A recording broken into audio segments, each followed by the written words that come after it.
atolotra ho anao amin'ity alaikiary ny fizarana faharoa sady farany amin'ilay tantara nampitonana lohateny hoe tatao. Ity tantara ity dia nosoratako manokana ho fanohanana ny kandida larana fahatelo amby folo Andriamatoa Anjinirina Rajoelina. Sanganasa ny Simon Menjanary. Teo amin'ny lafiny teknika ny namana visiteur ndre miasa nanatotosa ny tenako ary dia novelomindreo ekipa rehetra filalotantara eto amin'ny radio Feonmany.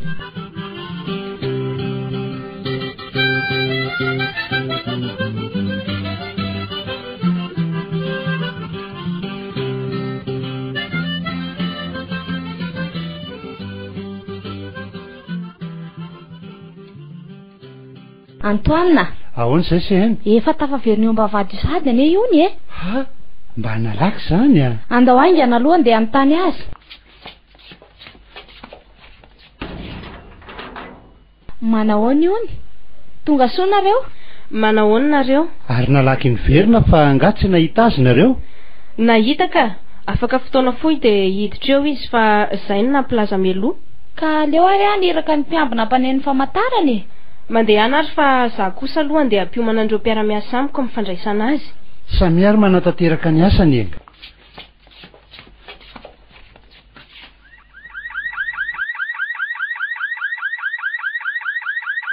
Fa inona koa ary nyanton'izany famantarana izany?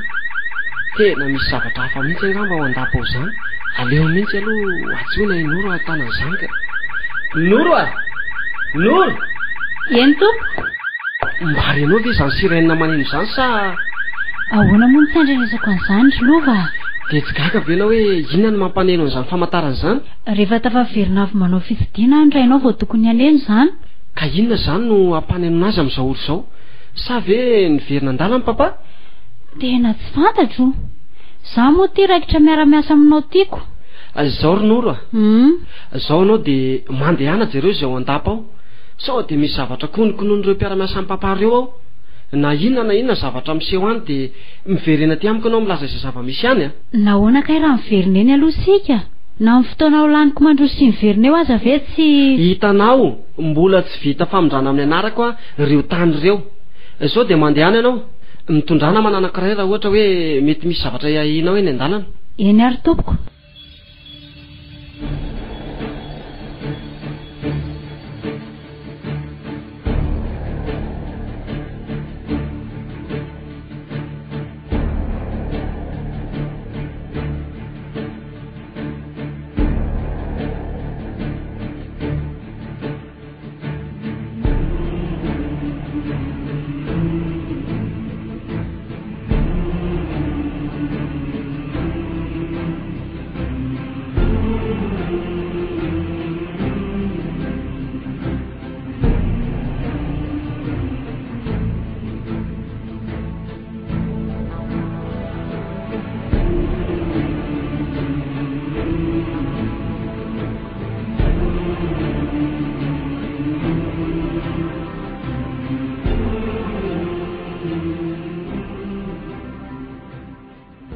Misotra amin'izao fahatongavanareo mitsena zao e. Efa reko tamin'ny ony daholo ny zava-nitranga rehetra eto amin'ity fanjakako ity. Fa ny mampalahelo ahy dia tsy nahatazona ny teny nataonareo tampoka nareo. Nahoana ny fitahana? Mba afaka miteny ve ahy tompo? Ka mbola manana fanazavana ankoatran'izay fa nantifatsinareo an'io ve ianao ry Antoine? Tena mahafotsiny aho misy le gouverneur hoe efa mba nialana eny izay fa tena tsy naharesy lahatra azy. Dia ahoana izany sehena? Tsy fotoana ny fifaniliana andraikitra intsony zao monsieur le gouverneur. Mijaly loatra ary mampalahelo rehefa hoaka tompoko. Manaiky aho fa tsy navoatana ny teny nataonao taminay satria mafy be le olona namindrano ny fahefana. Ary aiza izy? Sa tsy nampahafantarinareo azy ho fahatongavako izao? Efa nitady azy ihany keo ary nanontanyireo mpiara-miasa aminy. Reko hoe laseny anosy hono izy. Ahoana tsara ry ony? Toerana saripady eto amin'ny fanjakana anie toerana iny e. Noho izy feno arena kibony tany. Ary tokony tsy misy mahazo mandeha mihitsy raha tsy amin'ny alalako. Nefa dia milaza aminao fa efa ho herinandro hono izy no eny. Ahoana izany ry Antoine? Ka arak'izay voalaza teo tompoko tena tsy milaza aminay izay zavatra taony izay alehany izy. Miala tsiny monsieur le gouverneur fa inory no efa niraisiny mpiara-masaka aminy hatramin'izay nandehananao izay. Mampalahelo loatra zany ataony lovo zany a. Izao aloha ry mandresy a de manimana mpiambina folo mirahalahy ary mandiany eny anosy eto aty amiko lovo. Amin'ny fomba ahoana tompoko ny afahanay makazy eny? Lazao ary fa tonga eo anaminy fotsiny aho e. Sitrako raha mandeha tsikapo izy. Fa rehefa hitanareo fa tsy manaiky an'izany izy a de zay fomba tonga aminareo zay ty amiko tsy maninona. Ny zava-dehibe amiko de tonga eto miaona amiko lovo. Eny ary tompoko. Ianareo mianadahy kosa ry Antoine Seno a. Eny tompoko. Asay vovory reo solon-tena-mboaka rehetra iresaka amiko amin'ny efitrano malalaky ny lapa. Eny ary tompoko. Inona ny mety hodikan'izao ry ony? Ny fahitako azy monsieur le gouverneur ohatry ny misy resaka mandeha hoe tsy tena zanaka lateraka ao izy fa zazana tsangana. Asa izay mety ho famarinana izany. Fa izy any nandrenesanao an'izany? Inory tompoko ny lazan'izany tamiko? Zao ry ony a, lava be ny tantarany lovo. Na izany azy efa noraisiko tony zanako izay tsy mba nananako izy. Noho izany na inona resaka mety nivoaka tamin'izay olona nahafantarana an'izany de tokony ho tsapan'ny lova fa izy no mandova. Ianao no mieritreritra an'izany monsieur le gouverneur fa izy kosa de mandray azy ho zavatra hafa. Ka raha izany nanaovana an'izao zavatra tsy mety atao amin'ny fanjakako zao tsy mety amiko izany a. Tena mampalahelo ahy mihitsy anie ny zava-misy e. Firy izay olona nampamonoiny izay. Ireo nogadrainy noho ny fiarovan'ny taniny moa de manginy fotsiny. Aoka izay e. Afaka mandeha ianao a sady mila fahanginana kely koa. Mandra-piaona ianao. Eny ary tompoko. Miandry ny fahatongavany ary fa tonga de sefy miditra tampo izy. Eny ary monsieur le gouverneur.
Mandresy vety tena tonga zany zareo.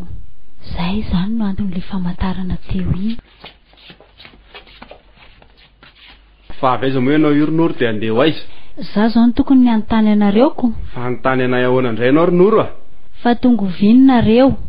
Tena tsy napoiziko hoe hiverina sahady. Zaho n'izy Ronoro a. Sao de hiverina miaraka aminay ianao. Ary aiza lovo? Inona ny anerenareo ahy hiverina e? Voahiraka ho any an-dapa?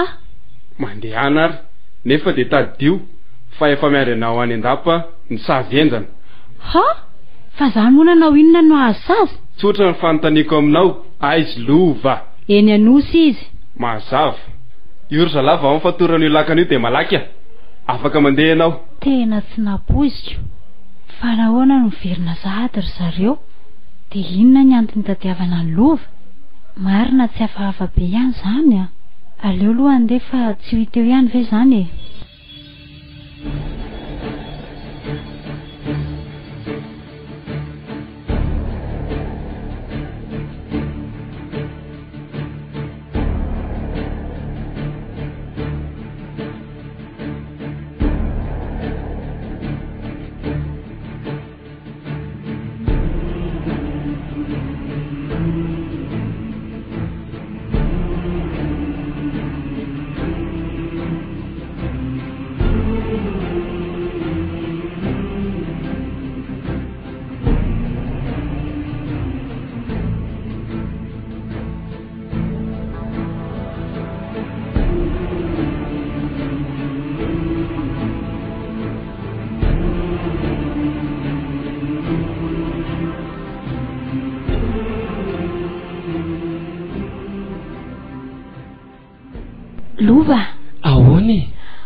andrasana olona maromaro mandeha lakana mamonjy aty amintsika anie zay e.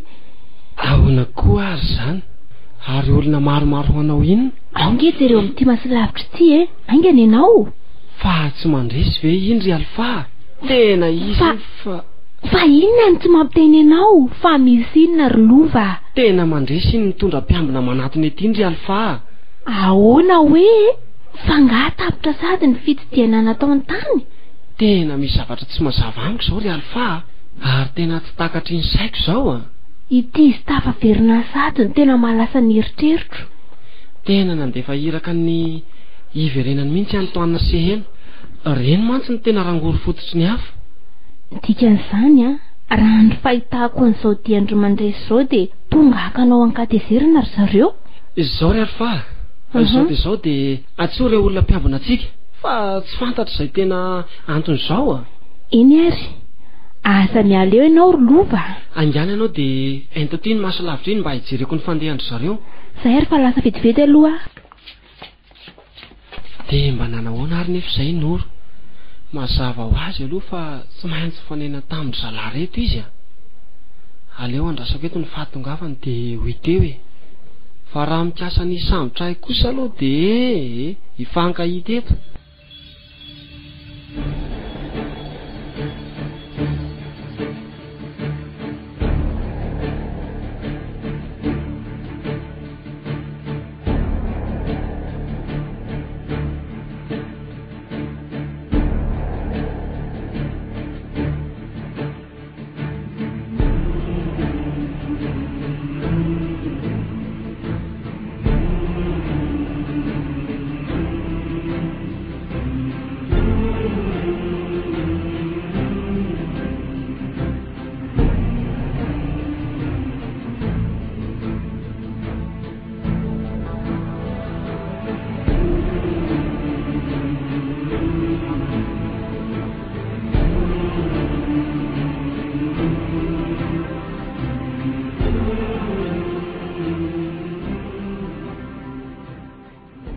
Lova, miangavy anseha asay vao misitako ireo mpiambina anseha ireo ary aoka mba tsy andrangaranga fitaovam-piadiana. Tany maso ny hitsahanao io ry mandresy. Alaiva aloha ny kapanareo vao afaka miditra eto nareo. Toy izany koa reny fitaovam-piadiana eny an-tananareo reny. Lova, tsy hiady amin'iseh no atongavana eto fa akan'iseh te hiresaka sy iaona amin'iseh ny raha iseh. Fa tonga oviana moa zany nareo. Ary inona no anton'izao fiverenanareo tampotampoka izao? Tsy izany tokony hanana fahefana maly an'izany fa ny rain'iseh. Miala tsiny ary mandresy fa tsy afaka iaona aminy. Mbola maro be ihany koa ireo asana ampiandraketina any mbola tsy vitako. Lova, mba tadidiny se moa fa fitikisana lehibe napetraka se tamiko ny nandreseko lahatra ny rain'iseh. Ary lokaloka tamiko kosa fa anadiny sy tsipika sy ny rafitra amin'ny fehfanjakana mandritry ny tsy mahaeo azy. Ary lasa be morala any ary mandresy izany rehefa avy niverina trano manangana e. Miala tsiny ary rehefa tsy andeha tsotra se baiko no azoko fa tsy maintsy miaona amin'ny monsieur le gouverneur se zao dia izao. Io ry zalahy dia vakio vavahady io ary sambory izy. Azafady isambotra ary mba sakoana anareo zany isambotra Tsy ampahafiry ny adevana ataontsika raha reo ry zalahy. Ampiasao ihany koa ny fitaovana eny ampelantananareo isamborana an'io. Alefa ry zalahy.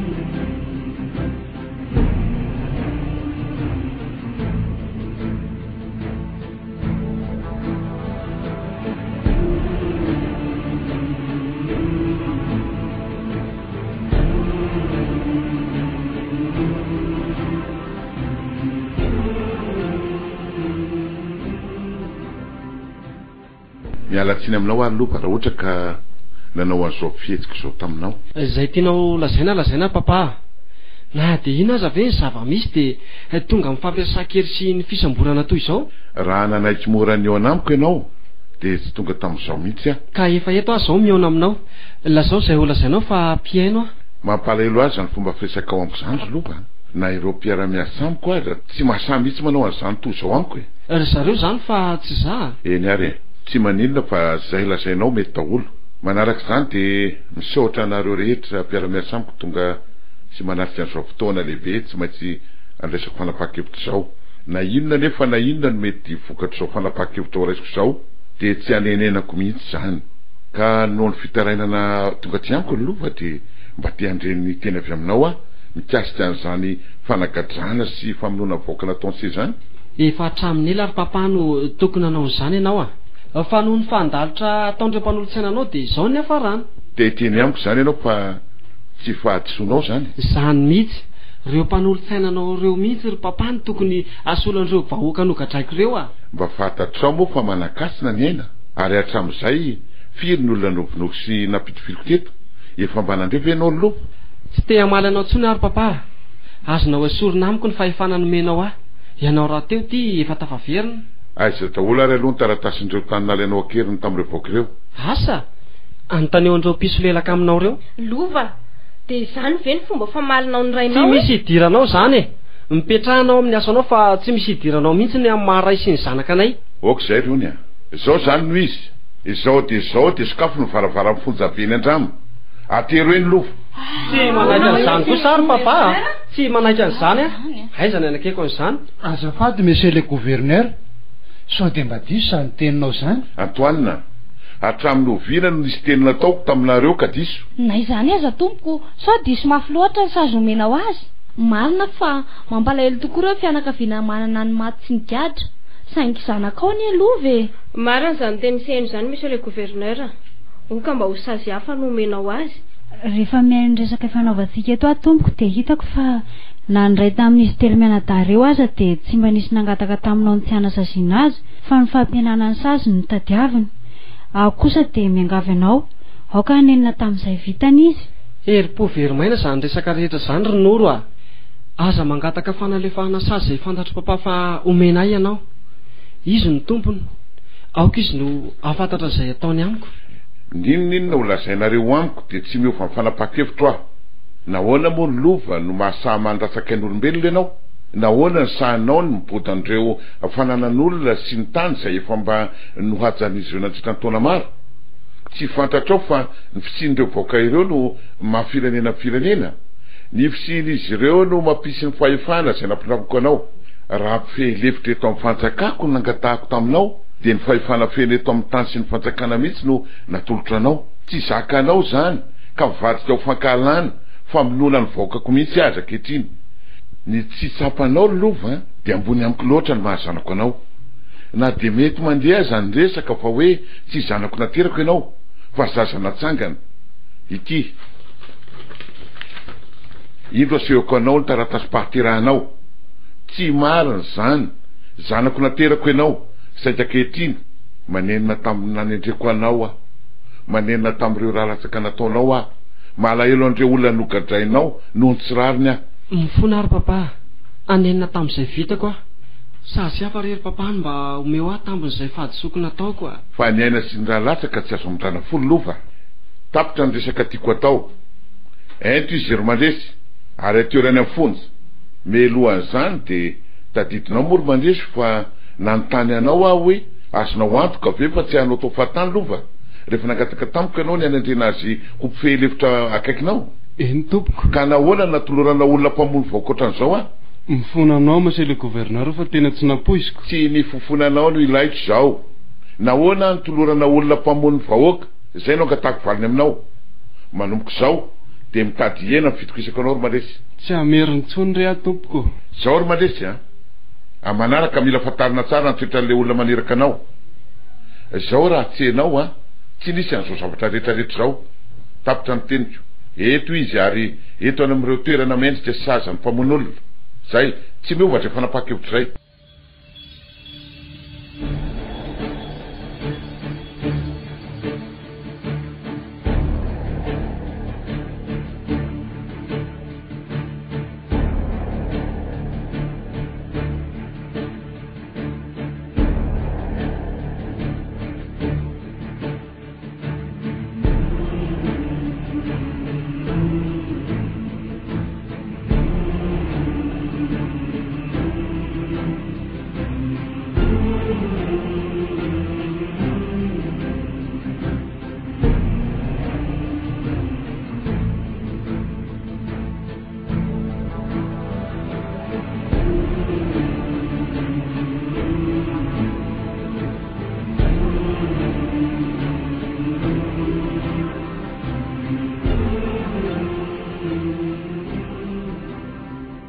mitady ahony ianao monsieur le gouverneur?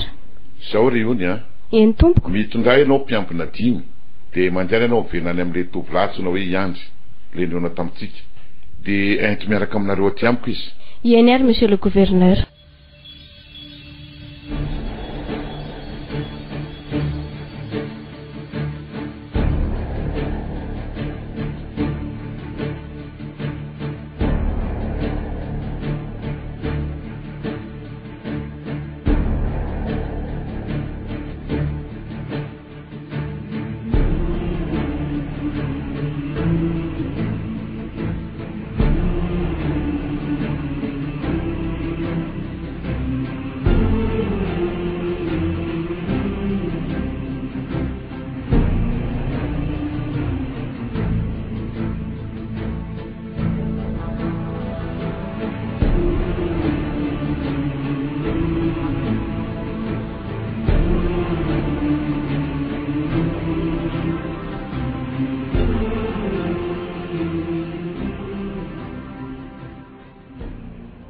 Onoa, fa iza taminareo monina nitsika ny lova? Asa?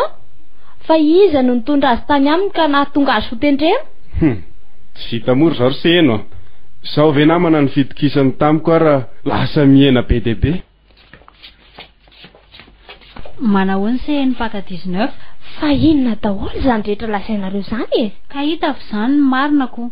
Ahoana moa no hiverina tapotapoka toy izao monsieur le gouverneur raha tsy nisy olona ny rahanareo tany aminy? Inkalaony iny mihitsy no nitsolatsolana nandeha tany ary nilaza fa resaka ny fanaovanareo telo nandehana.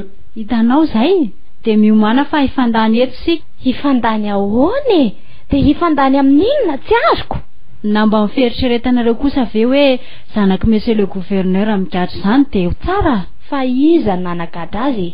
Taoko samy nanatrika ny resaka ny fanaovany teo sika ka nahoandry iny tsy nandresy lahatra azy? Ie, afaka mamaly ianao zao. Fa raha sanatrika isy fivadian-javatra eto de ianao io no sahirana voalohany. Fa mitiasanao iny izany nareo? De za koa izay mety hiantra aminareo telo mianadahy. Rehefa matahatra de mandehana koa milaza any amin'ny lehibenareo any. Efa mba tafahoatra loatra izany teninao izany ry Noro a. Ka na tafahoatra na tsy tafahoatra mampalahelo kosa lova e. Ary rehefa mandiniky izao resaka ataonareo amiko izao a de ohatry ny nisy fiaranto sy kombakomba ihany ny mody nanendrena ny lova iny a. Nandeha tamin'ny fahamarinany reny e. Fa izay natonga azy hanao izany zavatra izany no tsy haiko. Aleoko mandeha tsy lany fotoana aminareo eto a. De inona ny hevitra navotana ny lova ary mandresy fa tena mampalahelo kosa izy a? Aza matahotra ianao fa efa misy ekipa navitra azy any. Aiza ve? Ninona de hokatraina fotsiny izy? Iny io niny mihitsy no nilaingilaingy ny tsenanay tany. Zay aloha fa aleo andeha hamonjy ny asa sao voagadra eto ndraiko. Eny ariko.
Tonga soa aty aminay indray ianao mademoiselle. Ie, misaotra anao. Inona ny vaovao sy maresaka? Zao mikarakara zao. Ary efa manomboka mirafitra neza ny vato anaovana tohatrano izany e. Mba atao tsikelikely eto e. Tena mila faharetana sy herim-po marina vao afaka mahavita zavatra anankiray ry Andry a. Eo ny faharetana. Ilaina ihany koa ny herim-po fa ny tena tsy maintsy ananana dia ny saina vonina isedy izay rehetra mety iseho amin'ny afarana tanterahana ny asa. Tena marina izany voalazanao izany. Ka inona aloha no azoko atao anareo e?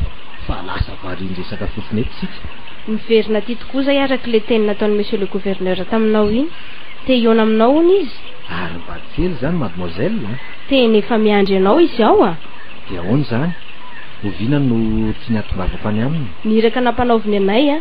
dia nitondra anao miaraka aminay izao dia izao ihany. Zany ve? Dia ahoana re zany? Fa mbola misalasala ve ianao? Efa vonina fa aleo ary manakely dia avy misakafo atoandro sika mandeha. Tsy manino izany ka azonay ataony ny karakara sakafo dia ianao mba manomana izay fitaovana rehetra tokony hoentinao. Izay tokoa ny mety. Ndao ary ho any an-tranontsika dia atoroko anareo ny zavatra ho karakaraina. Fa na izany ary zalam-piambina sasan'ireo tokony asaina maka voasary hoentsika atao voandalana. Ndao ary.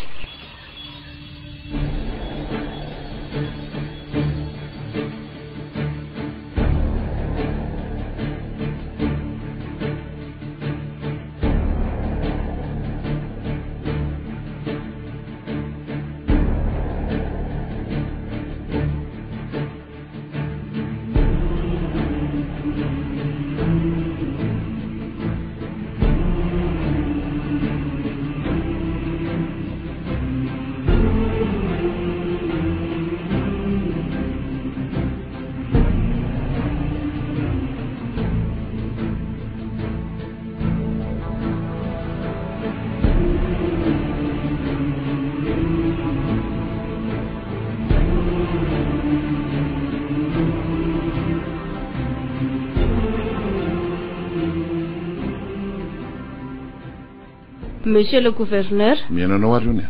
Efa tonga ao tompoko monsieur Iandry. Ka saiko mandrosoary izy. Eny ary tompoko.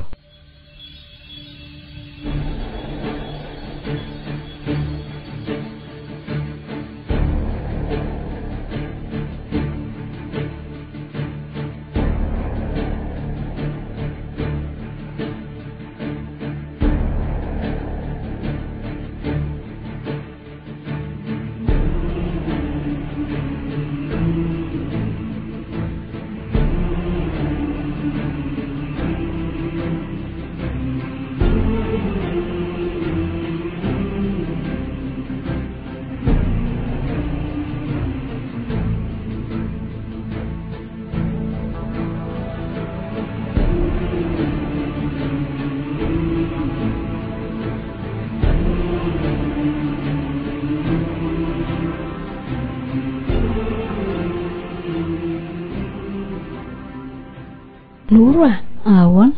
Maheno fa misy an'izany monsieur Andry izany no tonga ao an-dapa ao? Ie, tovolahy fotsifotsy somary kelikely izay. Dia inona hono ny ataon'izany aty? Raha ny fahafantarako azy dia toa hoe nampeltsony monsieur le gouverneur fa ohatrany hoe anamboatra tanàna vaovao izany. Zany?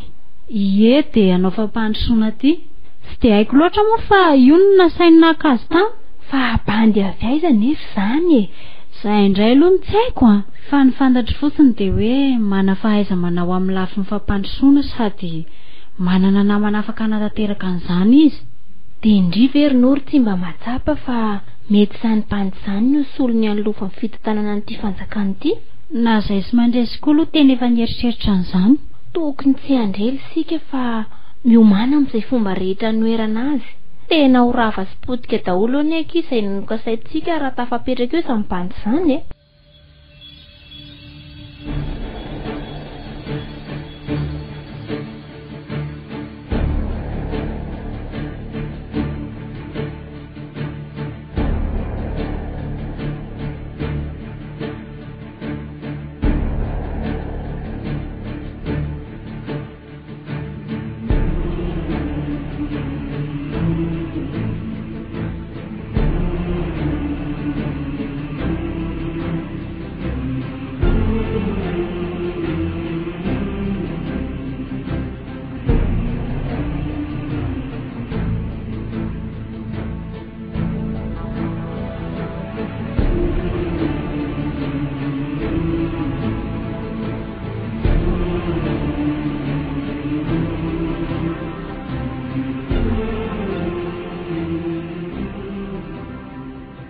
dia izay no antony napetsakanao ry Andry araka ireny efa nifampiresatsika ireny.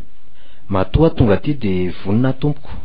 Nentinao moa ilay bokely mirakitra an'ilay nambaranao fa vely rano 320. Nentiko ka. Ity atolotra anao ny anankiray mba hodinianao tsara. Ie, saotra anao. Iony miaino anao tompoko. amin'ny folo zao marainy zao a dia ampanatsoa daholo ireo rehetra voankazo tiany lafiny fampandrosoana eto amin'ny fanjakana ho tonga amin'ny efitra malalaka fanaovantsika fivirina dia amin'izay fotoana izay no hitondrany Mesie Andry ny fanazavana mikasika an'ireo vely rano 3 ireo. Eny ary monsieur le gouverneur. Ahoana voninana zava azy ianao Mesie Andry a? Vonina ka. Zay ary fa dia mandiany ianao a dia ataoko izay nampanavokanao riony mo ianao kosa aloha Mesie Andry mba afaka makamakaina kely amin'ny toerana efa natokanao anao ianao dia ny tolakandro kosa ianao isy olona hitarika anao jeran'ireo toerana rehetra izay mba tiako ho amboarina eto amin'ity fanjakako ity. Misaotra anao indrindra tompoko. Ndao ary.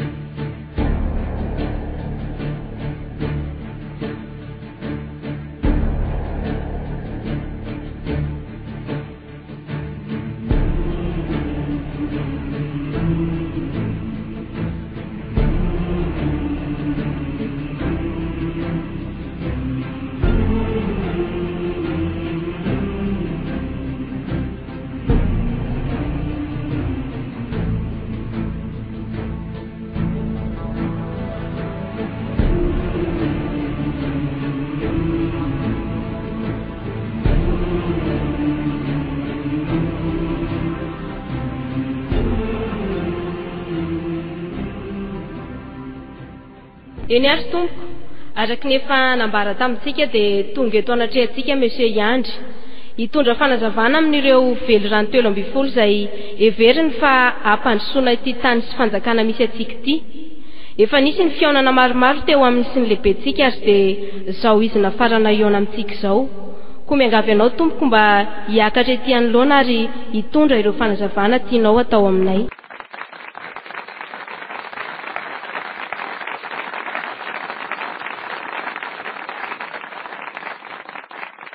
Misaotra indrindra nanomeny fitenenana Andriamatoa gouverneur sy ianareo rehetra mpiara-miasa aminy, tompoko lahy sy tompoko vavy.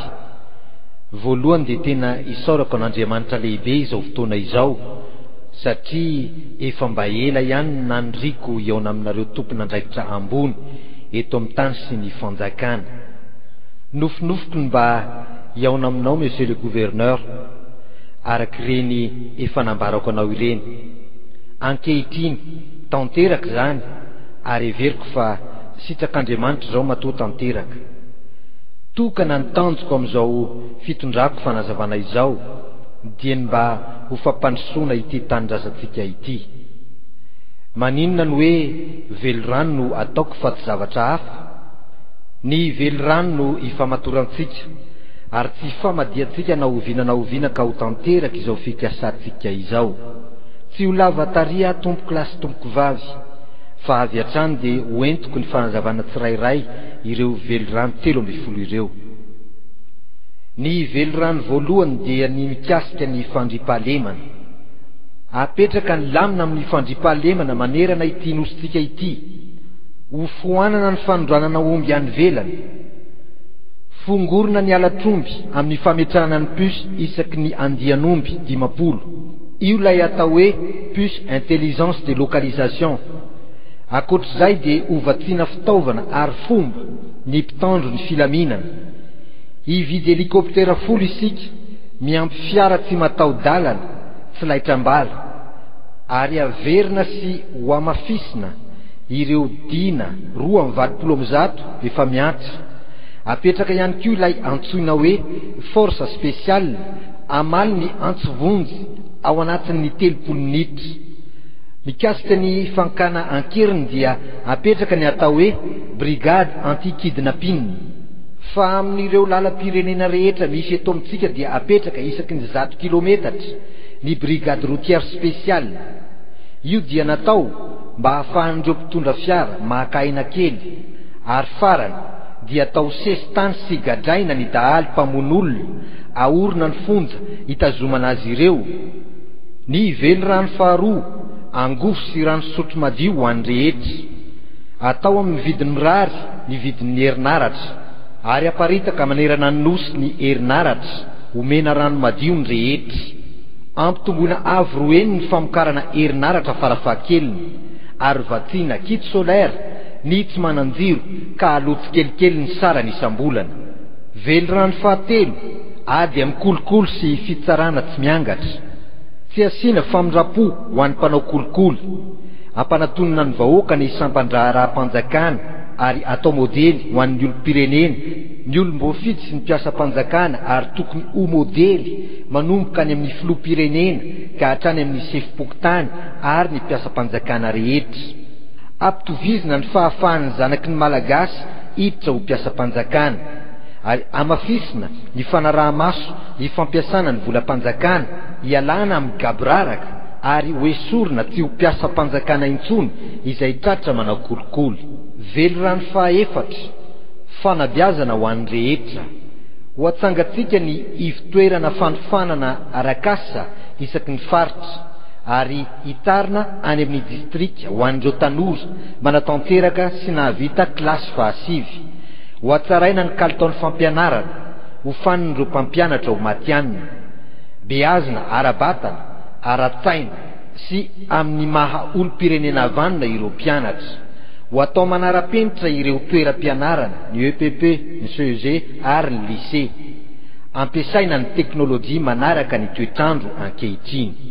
Velorano fahadimy fahasalamana ho an'ny rehetra. Ho atao avy roeny ny teti-bola natokana ho an'ny fahasalamana ao anatin'ny 5 taona. Hoesorina ny aba momba ny akora fototra enti-mamokatra fanafody. Omena fiara-pitsaboana vaventy ahafahana mitsabo ifotony ny any amin'ny faritra ary tohizana ny fanorenana hôpitaly manara-penitra. Velorano fahaenina asa mendrika ho an'ny rehetra. Ataotsika vaindon-draharaha ny famoronana asa. Ho amafisitsika ny fanofanana arakasa. Ho amoraina ny fitadiavana asa ary ho atsaraina sy omena lanja ny teratany malagasy amin'ny famoronana asa. Atsangana ny sampandraharaha amin'ny famoronana asa. Velorano fahafito fampiroboroboana ny taozava-baventy eto Madagasikara. Ho ampitsika ny fandraharana misy ampiroboroboana ny fandraharana malagasy. Asandrahaka ny tolotra eo amin'ny fizahantany ary omena lanja ny vita malagasy. Velorano fahavalo vehivavy sy tanoratsika miarika ny hoavy. Ampitoviana ny zololahy sy ny vavy eo amin'ny fiarahamonina sy ireo androm-panjakana. Omanina ny tanora hiatrika ny fampandrosoana ny firenena. Ho ampiana ara-teknika sy ara-bola ireo tanora mpandraharaha sangany ary aorina isaky ny faritra ny ivitoeran'ny asa tanana. Velorano fahasivy tratrarina ny fahavitantena ara-tsakafo. Ho ampitombotsika 2 hektara ny velaran-tany ovolena vary izay azahoana vokatra 5 taona isaky ny hektara ahafahana mahazo vokatra 5 taona ho an'ny malagasy ary aondrana any ivelany. Ho atsangana ny toeram-pamokarana isariana ny mpandraharaha vaventy ary omena tany ireo tanora tantsaha voaofana amin'ny fiompiana sy fambolena. Ampiroboroboana ny fiompiana omby-gasy omby-rano ary apetraka ny tompim-piompiana goavana. Ampiroboroboana ny fiompiana akoho, tantely ary trondro. Velorano fahafolo fitantanana maharitra sy miaro ny tontolo iainana. Ampirosiana ny fizahantany maharitra sy miaro ny tontolo iainana ary ampitomboana avy 3 eny ny mpizahantany mitsidika ny Madagasikara. Fitantanana maharitra sy mirindra ho fiarovana ny tontolo iainana dia isy ny fambolekazo ao anatin'ny velaran-tany mirefy 4 hektara isa-taona ho tanterahan'ny mpianatra sy ny miaramila mitotaly 9 tapitrisa. Ary ho amafisina ny fitantanana ireo faritra voaro eto Madagasikara. Velorano faha-12 fanavaozana sy fampandrosoana ny Madagasikara. Ho aorina sy atsangana ireo tanàna vaovao manerana ny faritany mipaka any amin'ny faritra mihitatra any amin'ny distrika. Fametrahana toeram-ponenana vaovao misy ny rafitra ara-toekarena rehetra sy ny filanimponina amin'ny ankapobeny. Velorano faha-12 fizakantena sy fanomezana andraikitra ny faritra tsirairay. asiana fohy be famokaram-bokatra isaparitra ary ho ampandraisitsika anjara ireo faritra amin'ny fampiroboroboana ny sehatra ho aminy amafisina ny fanakalozana eo amin'ny faritra distrika ary ny komune. Ny velirano fahatelo amby folo dia ny fanatanjahantena atao hitondra avy ny ampo-pirenena. Ho atsangatsika ny akademia nasionaly ny fanatanjahantena avolenta, apetraka ny vatsim-pianarany fanatanjahantena ary aorina ny fotodrafitrasa manara-penitra isaparitra toy ny gymnase, ny terrain synthétique ary ny palais des sports. Dia izay tompoko ny fanazavako amin'ireo velirano telo amby folo tiako hoentina ampandrosoana ity tanindrazantsika ity. Misaotra tompoko.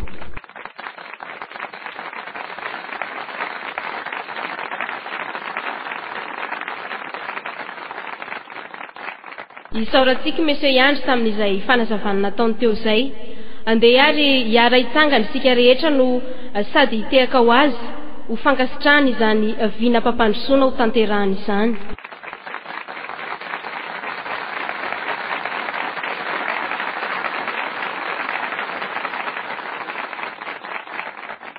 Misaotra tompoko, Monsieur le Gouverneur, menanao ny fitenenana. Misaotra ny ony tamin'ny fandrindrana n'izao ady hevitra goavana eto amin'ny tany sy ny fantsakana izao, ary saorako manokana ihany koa ianao Monsieur Yandry. Tena misaotra fa voarakitra sy voasoratra atao anatin'ity velirano ity daholo ireo izay mba hoe veriko fa fampandrosoana tiako tanterahana eto amin'ny fanjakako. Ka raha sitrakareo zany dia mangataka antsika rehetra aloha mba hitehaka ho azy indray mandeha ho fankasitrahana azy.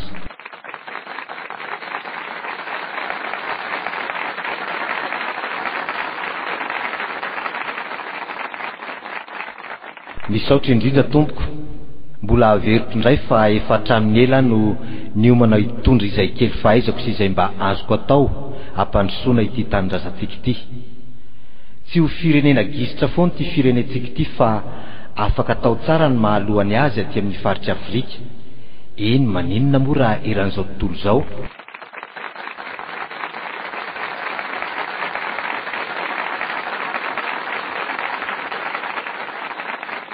Fa ny mba hiangaviako anareo, dia ampio aho ho tanterako izao viany izao. Tsy izaho irery no ahavita azy io fa isika miaraka. Indrindra ny fametrahanareo fitokisana amiko amin'ny fotoana hanomboantsika ny asa. Matokisinareo fa tsy hivadika aminareo aho ary vonina hanolotra ny tenako manontolo ho an'ity firenentsika ity.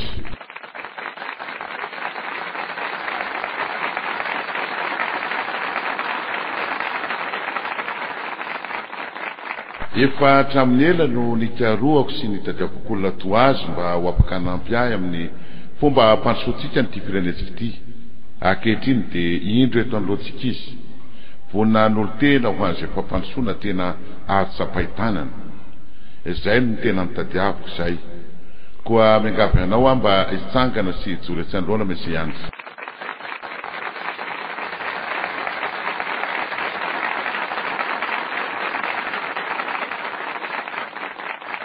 Hitsodrananao aho amin'ny gouverneura n'ity faritra ity aho, nitady tokoka sendra vato zahay. Ianao no atsangana ho andry ny fampandrosoana eto amin'ny tany sy ny fanjakana. Ianao no andry iakinan'ireo vahoaka sahirana sy fadiranovan'ny fahantrana. Ianao no andry n'ireo velirano telo amby folo izay natolotra ho anay. Ianao no andry hiaro anay amin'ny loza mety iseho ary ho andry amin'ny asoparan'ny fahavalo izay mety hitranga. Ho andry n'ity firenena ity ianao ry andry, koa mitsangana leroa mandiana ary aza matahotra, fa vonina anohana sy anampy anao hatramin'ny farany mba azoantsika ny fandreseny izahay.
ahoana ry antoany reny fanazavana teo ireny?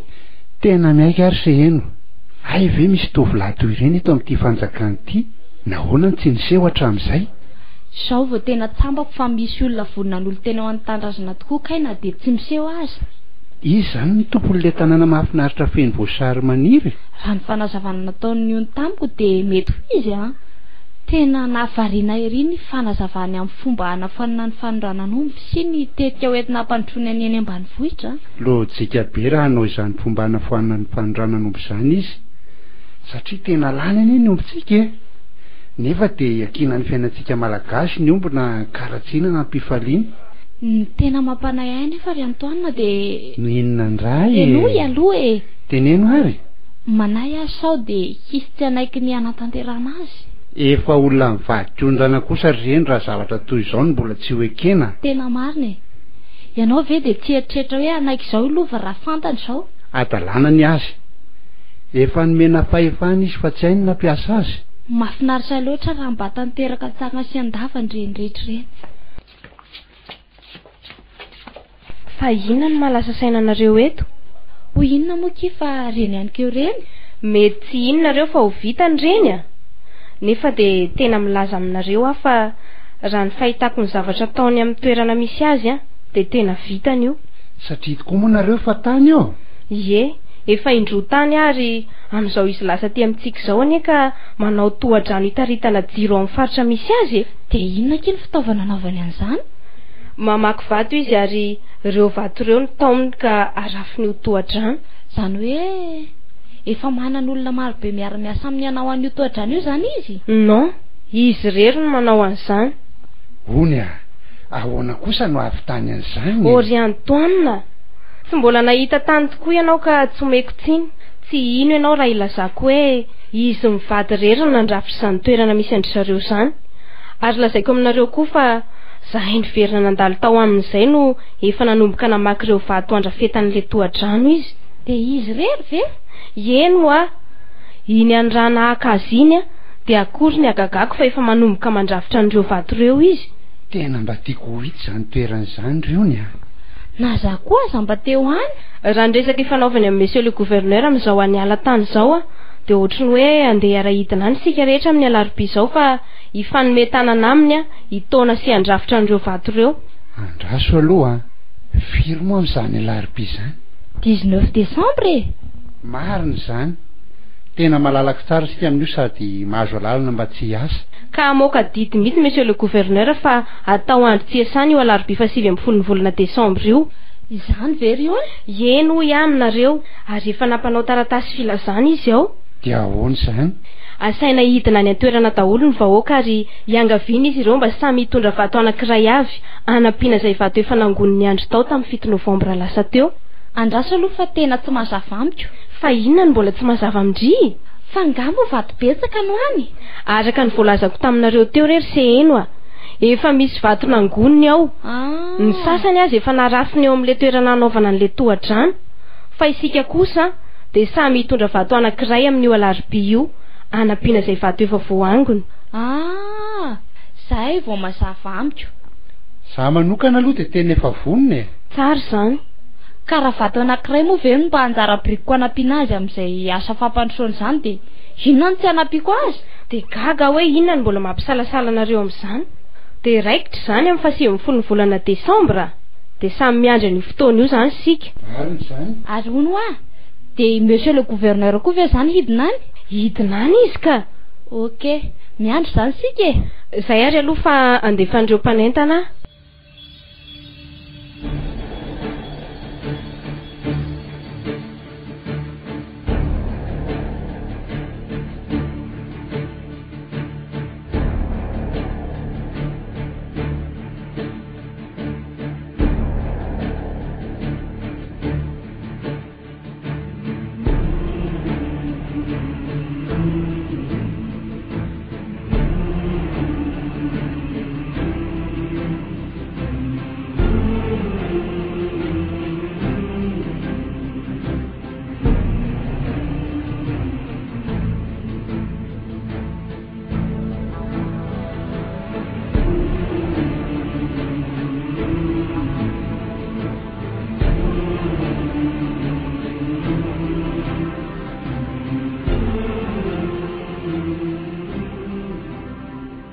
io ary fa tena marina le ayahiko izy mianaday a. Fa misy inona Ronoro? Eno a nasaina lanao famelabelarana sy nitondra fanazavana mikasika an'izany velorano 3 zany tao amin'ny efitra malalaka ny eo maly le tovolahy e.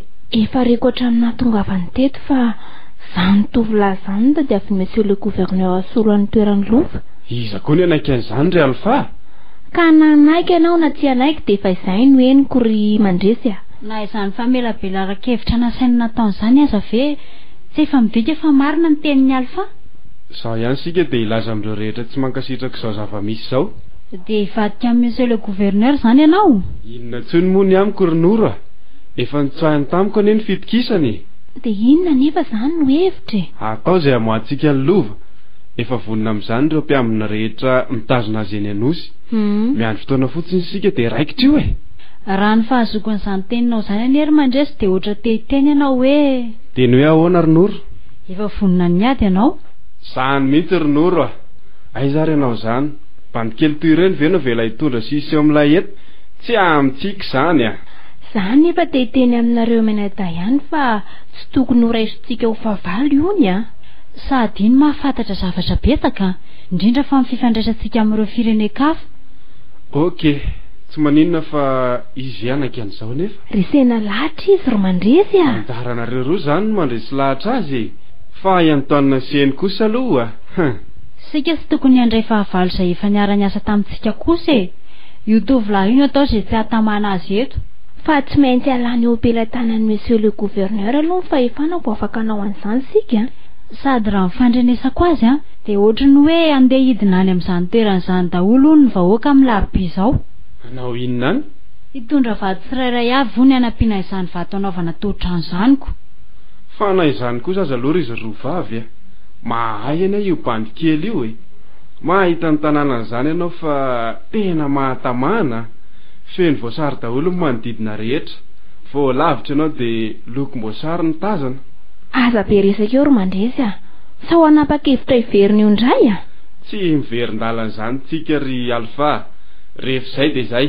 Izay zany fa mila mitandrina tsara fotsiny sika amin'ny fomba natanterahana azy a. Ok.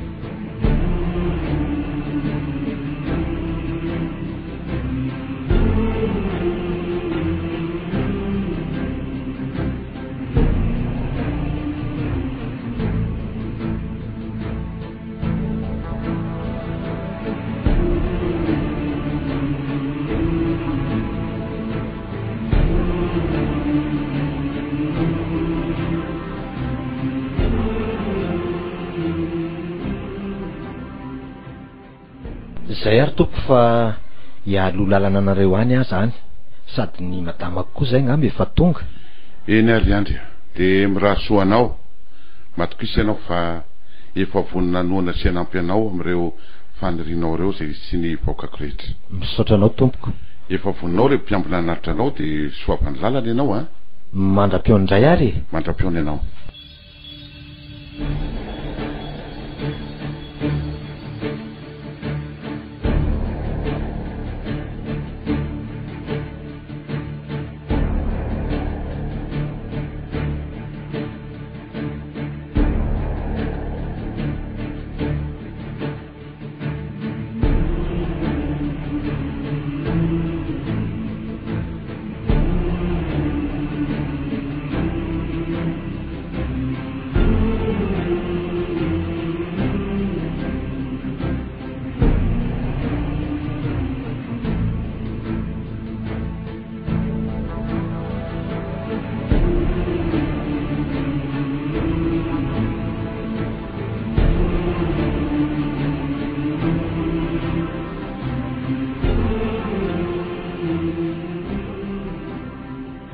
Noro a. Ahoana? Efa tafavoaka ny fonjany e lova e. Zany ve? Ie, efa eny ambony lakana iazy ety azy izy zao ko. Marina ve zany ry mandresy? sika rehefa miasa dia miasa ry Noro a. Dia inona izany izao ny ataontsika? Efa fantatra nisan'ireo mpiamina anatitra azy, ary rehefa vonina ihany koa ireo miaramila avy amintsika andeha hisakana andro zareo eny an-dalana miandry ny baiky ny lova sisa. Dia ahoana ny amin'ny monsieur le gouverneur? Efa milamina ny amin'izany e.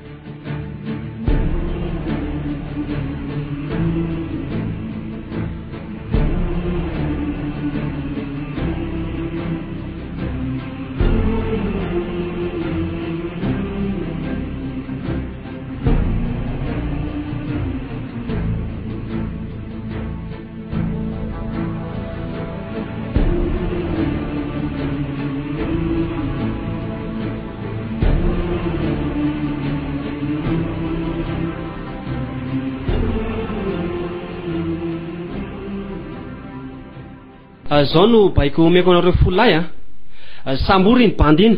Tsy maintsy tonga nareo eto amiko iny a, na maty na velona. Mazava? Ianao ro mandresy no mitarika izany. Voaray tompoko. Averiko indray a, fa na maty na velona dia tsy maintsy tonga nareo eto amiko iny. Izao dia lasa nareo. Efa nomeko ny mandresy daholo ny tetika rehetra isamboranareo azy. Lasa zaho zalahy. Noro kosa mandresy lahatra ny ony ianao aty amiko zao dia zao. Ianao kosa ry Alpha manara-maso izay fomba sy fihetsiky papa. Efa misy miaramila alefako hisambotra azy koa any. Iny ary tompoko. Samy tsika rehetra ireo samy manatateraka ny anjara asany a.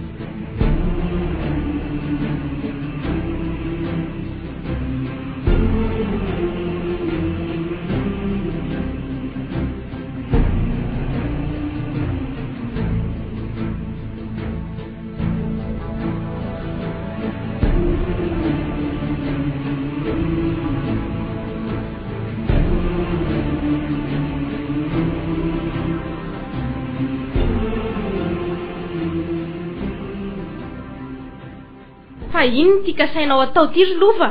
Ary ahoana koa moa no natafavoanao tany amponja tany? Aza be fanontaniana amin'izay nafahako nivoaka ny fonja ianao ry ony a. Sa ho iverinao fa dia tsy te aha daholo aho ireo miaramila namako ireo. Tena misy mpamadika mihitsy amin'ity tany ty a. Nareo aneny tsy misainy. Ahoana kosa moa no anaken'ireo olona izay neta tombontsoa tamiko ny anagadrana? Eny e, zay izany. Ianao azy tefa tafavoaka. Ny mikasika izany bandikely miseho milay manindritsiny izany kosa. Fa iza moa nilaza taminao fa manindry anao izy ry Lova? Diso izany. Izay filazanao sy fiarovanao azy any tsy maninona fa izao a. Tsy mila olona mampanofy atoandro ny vahoaka toy ireny sika. Tana masoandro miamie, drone helikoptere. Tsy hitako hoe inona mpanat aza manaiky ny abadony olona ry ony a. Mampalahelo ahy ianao ry Lova. Mba olona nianatra ihany nareo ry ony fa sanatria tsy hoe olona dondrona na bado ianao ka ambakainy izay mety hanambaka rehetrarehetra izao. Lova, tena reo masikoro ireo no nahita ny asa ataony any aminy. Tovolahy be herim-po iny ary vonona anao izay hampandroso ty tanindrazantsika ty. Ny tsy azonao anery ony dia izao e. Ninona e? Mody manao izao programa n'asa rehetra izao izy. Amin'izay mba handreseny lahatra ny vahoaka sy papa. Fa ny tena tanjony dia niaka fahefana fotsiny. Lova, aza mieritreritra an'izany ianao. Mbola veriko aminao fa fanasoavany ty tanindrazantsika ty ny tanjony. Tsy resy lahatra anao amin'izany a. Miala tsiny aminao anefa fa efa tapaka ny hevitra. Hevitra ahoana izany? Tsy maintsy alaina any amin'ny papany fahefana. Faharoa efa nandefa olona hisambotra ny andrikelinareo iny koa. Sao dia mba sangy mihoatra ny loha kosa izany ry Lova. Ka na mihoatra ny loha na hihoatra ny inona tsy raha rako akory izany ry ony a. Indray izany mba teninao. Efizay no izy dia izay. Mampitandrina anao anefa mba tsy ho be resaka any amin'ny papa any. Mandra-pahatonga ny fotoana isamborana azy. Dia verinao mo fanaiky moran'izany ireo vahoaka marobe fa resy lahatra sy voninanona ny andro ireo. Nareo izany fa tsy zahay e. Na maty na velona izay no andrasako. tena mifona aminao ary lova ajanono zany fikasandratsilao isambotra azy zany rehefa tsy mety aminao dia avelao fotsiny izy iverina any amin'izay misy azy ihany fa tsy mety zany tsy miovy amin'izay efa tapako ary iony izay fa mandehana anao tsarovy fa mbola betsaka ny fiaraha-miasa ilaiko aminao matoa tsy nampidiriko ao anatin'izao valifatiko izao ianao eny ary tompoko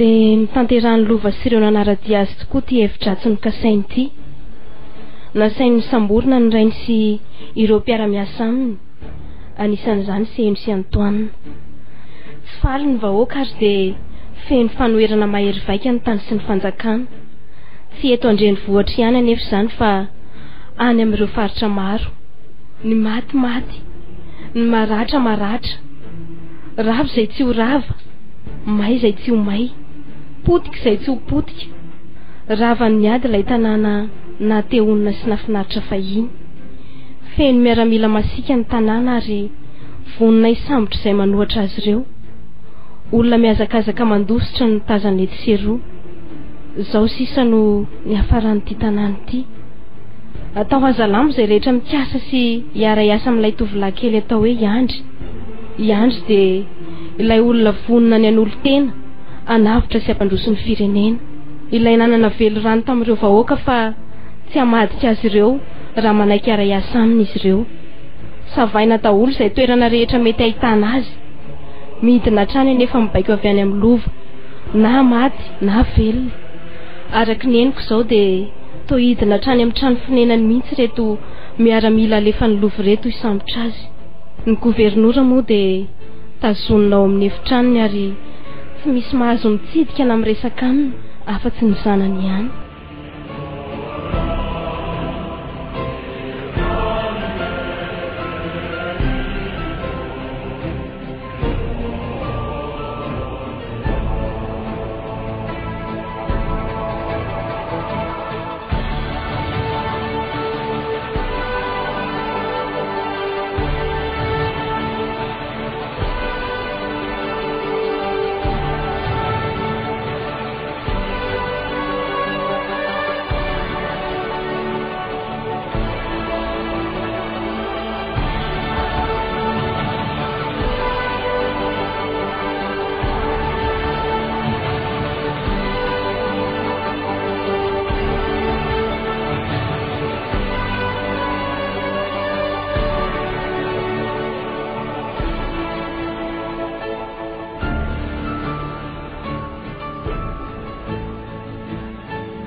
ambarao amiko izay tianysy atao ny lova mazava be ny teniko papa tsy mila niny andriandrinao iny itsabaka amin'ny fanjakako zaho rery ny zanakao noho izany tsy mila olona hanelingely amin'ny fampandrosoana sy hitarika voaka hanohitray mbola mamerina aminao indray lova fa tsy mety mihitsy zany fomba fisainanao zany fa mety kosa aminao nanakatranao nefa dia zanakao zao lova fa maizana ny nataoko fa tsy fanasaziana akory raha ny sazo no nampiariko taminao dia efa nasaiko ny tofiana ihany koa ianao satria izay mamon'olo le tao fanjakako dia tsy maintsy vonoana ihany koa ka inona tsy nahafahanana moka izany sazy zany tamiko sao anenenana ary lova mbola tsy tara ianao ajanoa zany fampisambolana ny andro zany tsy ahasoan'ny firenentsika ihany koa zany mba jereo ane ireo korotana sy fanoherana miamafy isan'andro tamin'ity fanjakatsika ity milaza aminao fa tsy voafehinao reo rehefa azoko sy voasambotra ny andrinao indro papa dia milamintsika izao ny teniko aminao lova mandra-pilamin'ity zavatra ratsy ataonao eto amin'ny fanjakako ity dia tsy te ahita ny tavanao mihitsy tsy milanao eo anamiko tsony ihany koa tsy manina raha izay no heverina fa mety ry papa izao no midika fa tadiavinao atakalo an'iny andriandry iny ny bandy tsy manaiky an'izany a. De tsolika aminao a fa tovolahy voaositra anao sy ny mpiray tandrazana aminy iny fa tsy toanao akory mandiana fa tsy te hitanao a na de ray sekondra azy. Eny ary lasa koa de ho hitanao hoe mitohiny.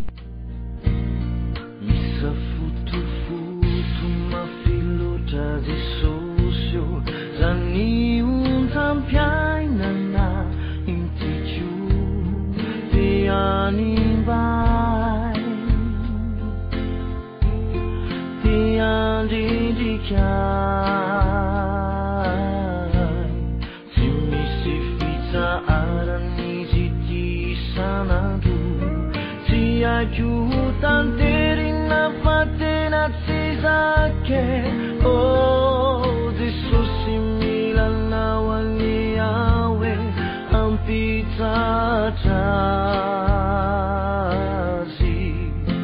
manindikai tuandindikai nyavuni unza intini nirivutama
misy inona sepitra be toy izao ianao jereo fa feno fotaka daholo ny fitafianao Iandry a fa misy inona ho a meo rano loha aho sotroko e fa kako ary tiaro ny ranonao sotra ka tantarao ana amin'izay fa misy inona e tsy manam-potoana hitantarana zany tsony a fa andehitsika hiala tato fa misy mila marobe vonina hisambotra atsika any Andriamanitra fa inona ny dikan'izany tratran'ny zareo hoe tsika fa ndao e ndao aloha fa rehefa mahazo toerana hahafahana miafina de ho tantaraiko anao de ahoana ny tranontsika sy reto tanànatsika reto fa ny aina aloha avotana ary mialy a ndao ary tena misafotofoto be any azany saiko zany ry Andry jereo fa reny manao be midiny reny avery avaratra reny zareo lalaka fa aleo mitodika aty atsimo tanàna de mahazo an'zy voasary amoron-drano ry ka tsy ho tratran'ny zareo eny ve sika ndao aloha fa avitsainy ty e etsy ianao etsy aloha etsy ianao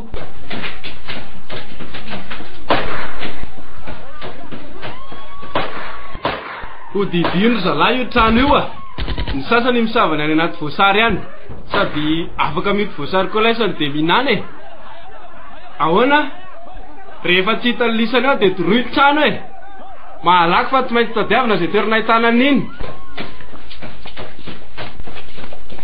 Iandry tena nidorany zareo any izany tranontsika zany e hitanao io setroka be io mampalahelo raha izao ny atao amin'izay olona mba vonina navitra n'ity firenetsika ity ry mialy de potika daholo zany ny fananantsika rehetra nefa de firy taona ny arintsika andreo tsy rariny kosa izao ry Andry fa inona ny ratsy nataontsika no atao azalamy toy izao sika rehefa vonina navitra ny tanindrazana tsika sery a de tsy maintsy mahatanty tsy mahazaka an'izao io kosa nilay efa nilazaiko taminao tany amin'ny voalohany isy olona tsy ho faly mihitsy amin'izao fikelezanao aina navitra ny tanindrazantsika izao azakivy ianao ry vady malalako tsy hamelantsika irery Andriamanitra raha manaiky ianao de andeha aloha tsika hivavaka ho an'ity tanindrazantsika ity de mba ho vonjeny ao anatin'izao fotoatsarotro zao tsy maizy ny asa ratsin'izao manaiky ve ny malalako?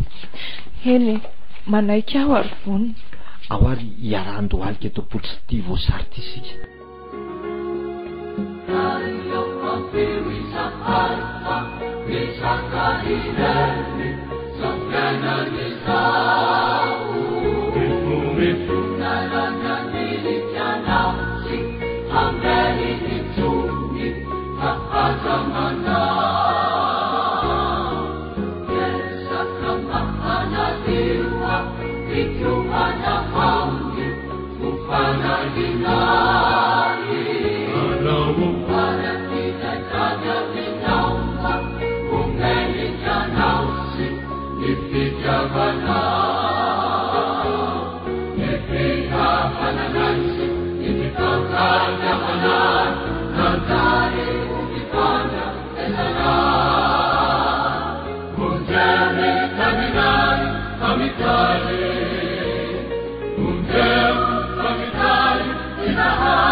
Mialatsiny aho fa nampiantso anareo rehetra ireo.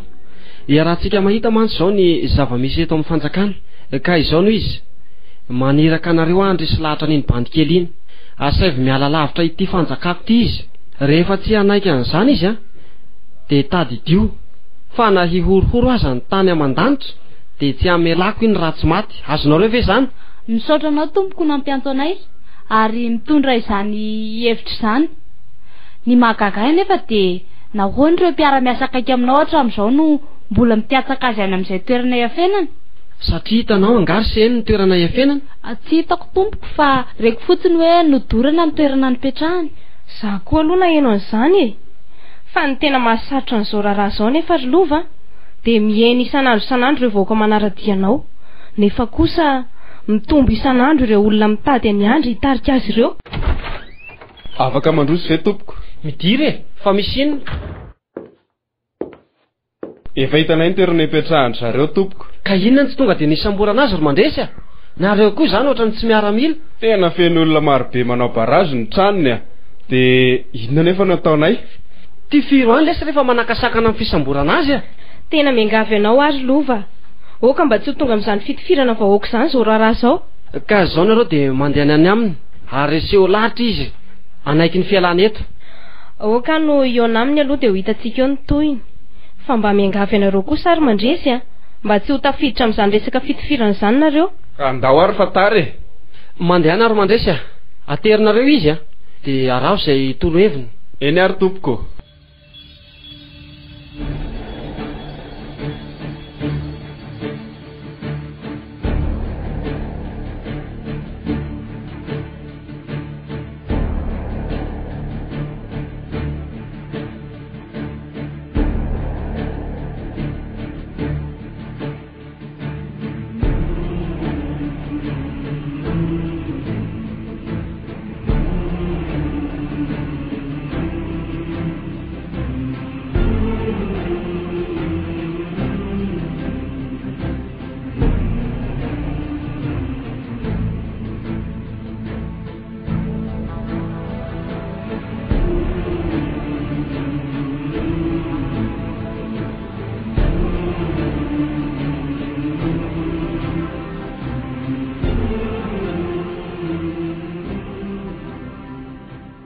Mihaino anao a mademoiselle? Zao ry andry a. Tena mihasarotra tanteraka ty raharaha ty. Ka te handresy lahatra anao any mba hiantsonao an'ireo namanao hiaraka hiresaka aminay. Firy nareo no hiresaka sy ao namiko? 12 zay. Raha izany za rery de afaka miresaka aminareo ka. Fa vonina nefa ianao? Vonina? Aoka nefa mba tsy hamitaka ianao riony a. Hitanao ireo vahoaka sy mpiambina marobe efa vonina hiaro areo. Matokisa ianao fa tsy hisy an'izany ka. Miandry ary a.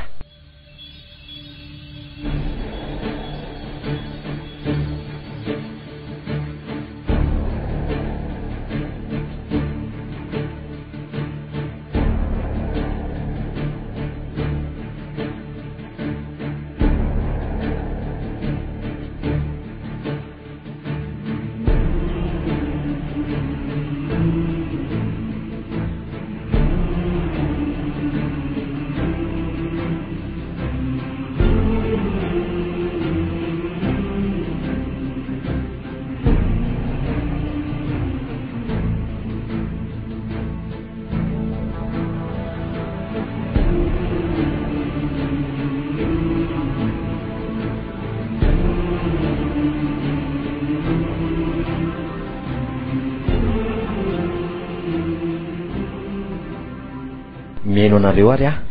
Angamba efa fantatrao daholo ireo miara-miasa amiko ireo. Izy no CN mpanolotsain'ny gouverneur. Miaraka amineo ihany koa i Antoine. Izy kosa ny Nour sy Alpha izay mpiara-miasa akaiky amin'ny Monsieur Lova. Sady mpiara-miasa aminay ihany koa tamin'ny mbola teo amin'ny fitondrana Monsieur le gouverneur.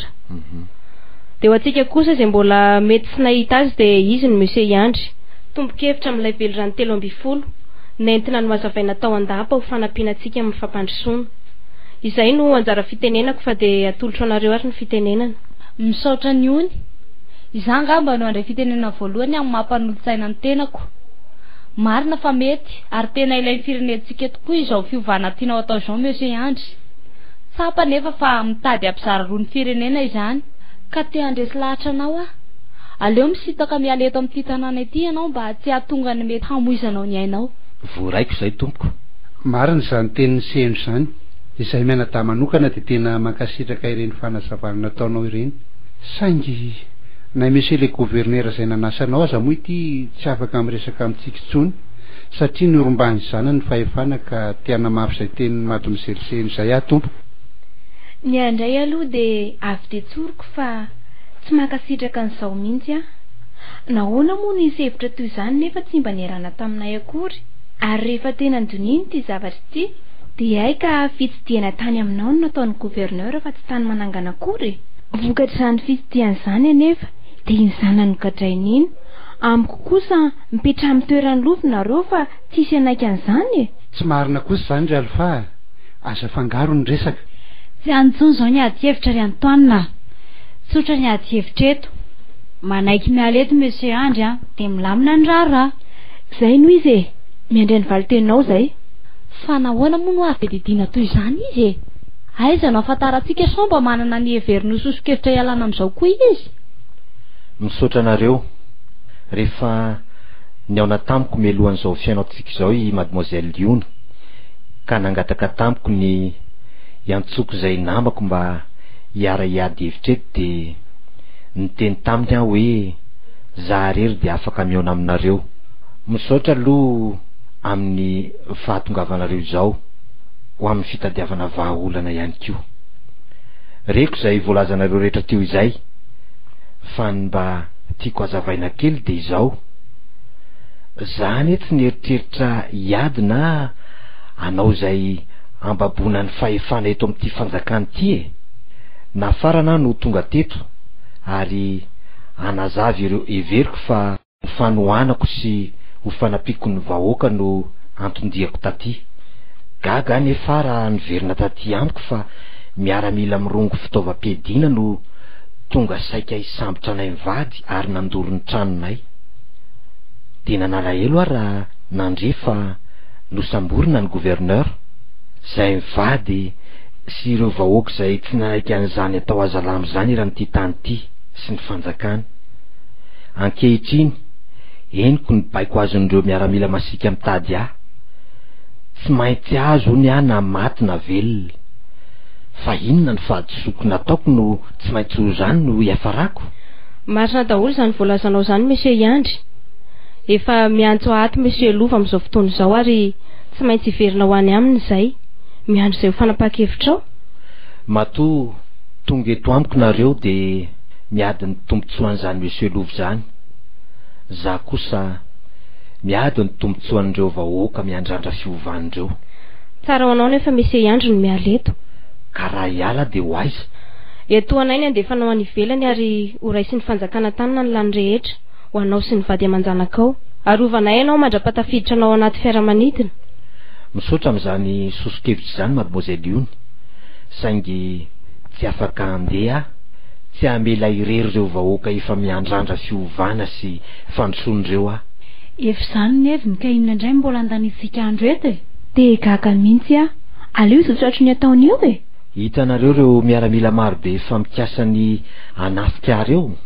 Raha vao mivoaka ato nareo dia vonina ny sambotra izy ireo. Mba arovy ary tompoko. Monsieur Antoine, aleo mba hipetraka any aminao ah. Tena satroko tokoa ny anavitra anao, saingy sarotra be ny hipetrahanao any amiko. Mademoiselle le conseillère, aokare mba ho afaka hiantrano any aminao ahy. Miala tsiny indrindra tompoko. Sarotra be izany monsieur Andry. Na dia te hanavitra anao aza. Mademoiselle Iony, aza vela ho faty eto ah. Efa mba hitanao ihany reny ezaka ny rahantsika nahita tany amiko reny. Mba afaka mampiatrano avy ianao. Ao fa ho hita eo monsieur Andry ah. Aleo aloha izay andefa efa maika loatra koa ny antsony monsieur Lovo ato. Eny ary tompoko.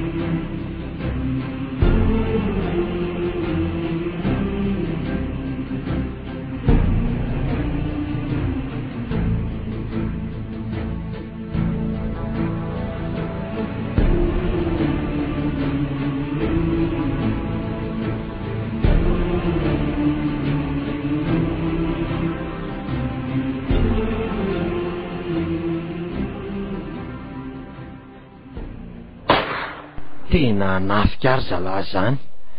Ny andro ny fotoana nandehanan'ireny olona reny fotsiny. Monsieur Andry, efa vonina ny anafika antsika ireo miaramila marobe ireo. Mandehana ianao mandositra fa izay kosa isakanazy eto tompoko. Dia ahoana no hieverako anareo zalahy hoe ho faty eto nareo? Tsy maninona na ho faty eto azy zay.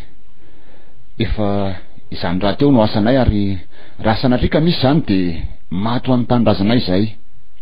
Ianao kosa tompoko mandehana mandositra mba tsy ho fatin'izy ireo satria mbola miandry anao ireo vahoaka marobe ireo. Eny ary, ao ifandray tanana sika, mifampivavaka mba ho arovan'Andriamanitra.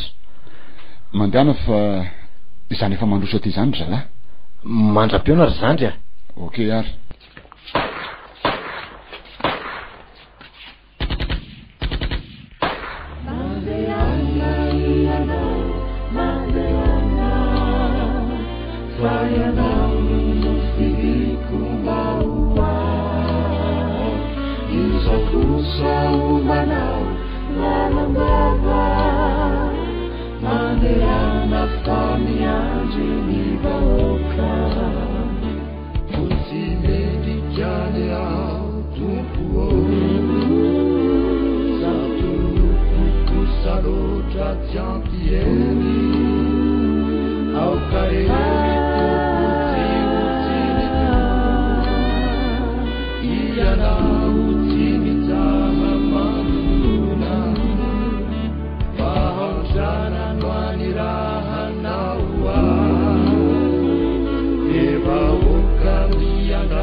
Love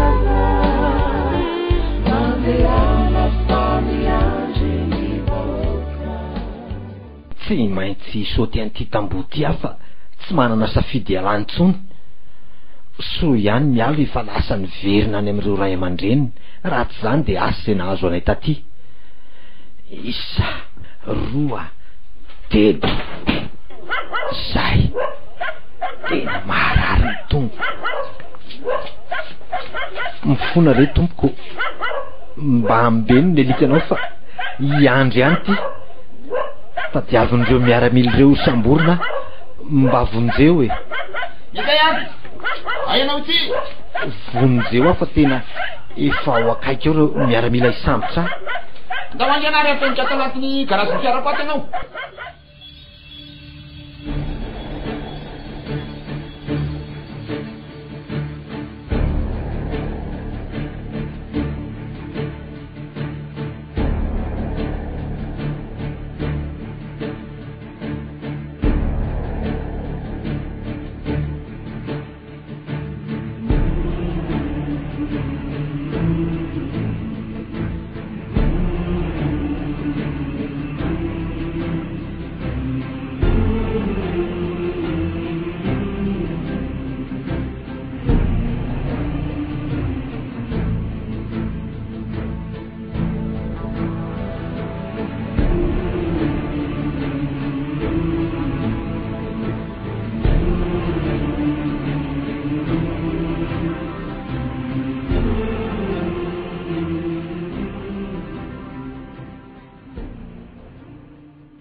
maintsy nandray fanapahan-kevitra monsieur Iandry nipetrahanao ty amiko aloha. Mahazo matoky ianao fa tsara fiarovana ianao ato satria toerana natokanao an'ireo solotenan'ny firenena avy any ivelany ty toerana nipetrahako ty. Noho izany a toerana voary ty ka tsy tokony atahotra ianao. Misaotra tompoko. Zaho nefa nitiako ambara aminao alohan'ny andehanako hamonjy ny asako. Mihaino anao a tompoko. Nanahoana ihany ny fanapahan-kevitrao? Manaiky ny andeha ho any ivelany ve ianao? Zay no iantoka ny fiarovananao sy ny vady aman-janakao mandra-pahatonga any anaty fiaramanidina araka ny efa nambarako taminao. Mbola averiko aminao indray fa tsy afaka andeha ary tsy amela irery ny vahoaka efa vonina iova sy hiala amin'izao jadony izao. Zaho nefa nitiako fantatrao monsieur Iandry. 420 ora sisa no tsy maintsy ahafahanao mipetraka ato. Rehefa tapitra 420 ora io dia tsy maintsy andefanao satria tsy afaka hijanona maharitra loatra ato ianao. Vonina ny andeha hiverina any amin'ireo vahoaka mitady ara zany ka. Vao tafavoaka eo am-bavahady anefa ianao dia efa tsy anjarana intsony ny fiarovana anao. Dia ilazaniko zany ianao fa vao mivoaka eo dia tonga ny miaramila sambotra. Sany mihitsy. Zaho ihany ary dia aleo andeha. Monsieur Iandry. Tsy emitra amin'izany fanapahan-kevitra izany tompoko. Na izany aza misaotra tamin'izay nataonao aho.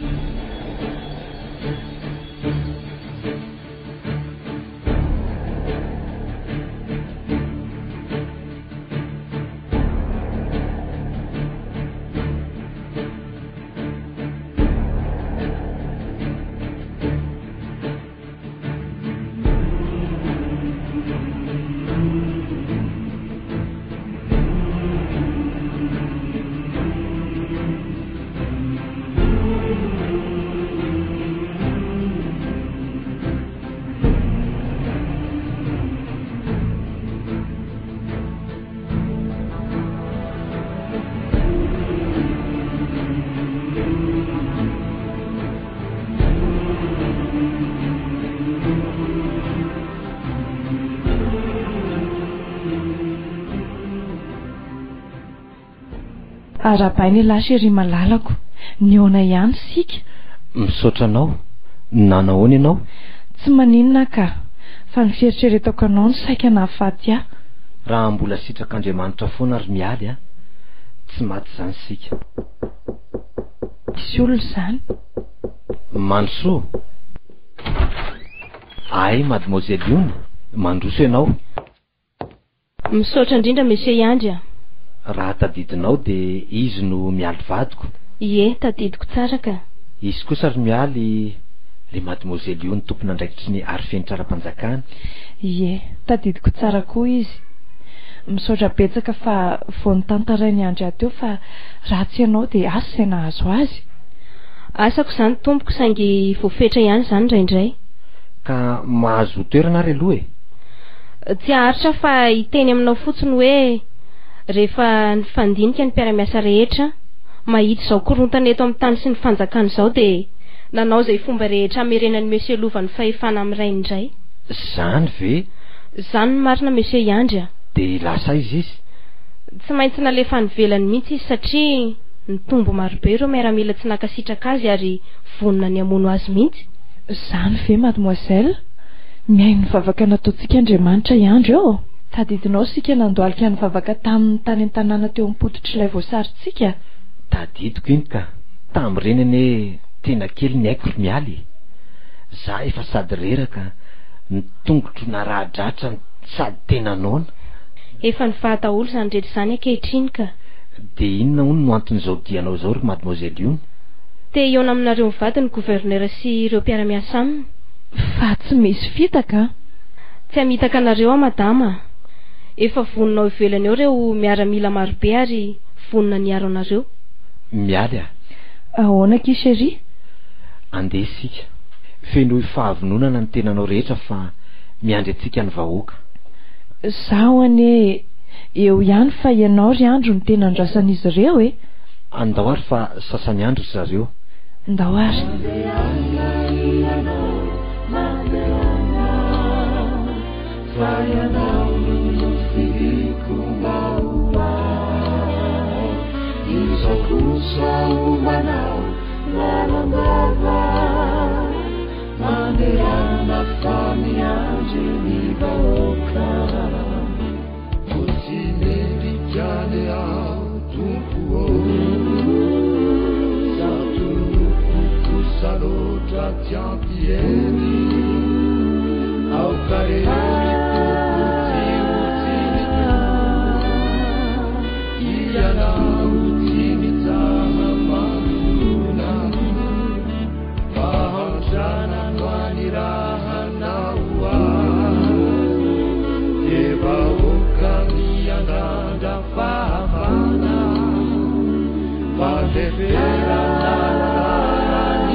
Eto ary ianareo vahoaka rehetra tsy hamerina ny lasantsony aho izay tantarana palahelo ary tsy tokony hiverina tsony eto amin'ity firenetsika ity.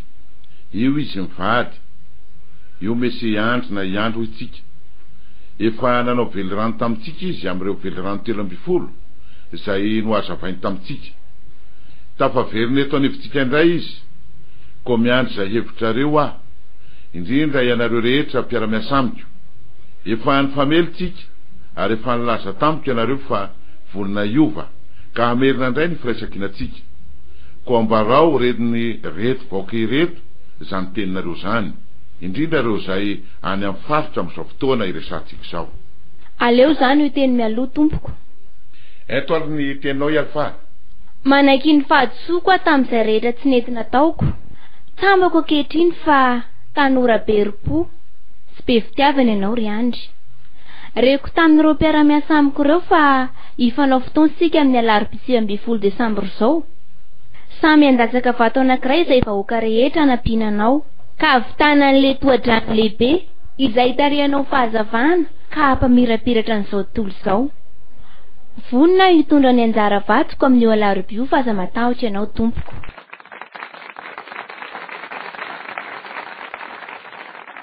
Ny heloka ibaboana hono mody rarina fa ny raha sitopona mody heloka. Efa lasa ny zavatra taloha ny teny soratra masina ary indro avaoziko ny zavatra rehetra. Vonona ny an'olo tena ho an'ity tanindrazana sy firenena rahantsika manana ity ianao ry andry. Noraisinao teny filamatra eo amin'ny Koritianina 1 toko 7:12 ny 7:12 izay manao hoe koa ankehitriny dia ireto telo eto no mitoetra: ny finoana, ny fanantenana, ny fitiavana, fa ny fitiavana no lehibe indrindra. Araky ny voalazanao taminay teo fa matoy ianao nahazo an'io laharana 720 io tamin'ny akitsapaka hanadinana anao dia efa izay ny voasoratra ho anao. Ho tonga hitondra ny anjara vato kokoa ary vonina hanohona sy hanampy anao.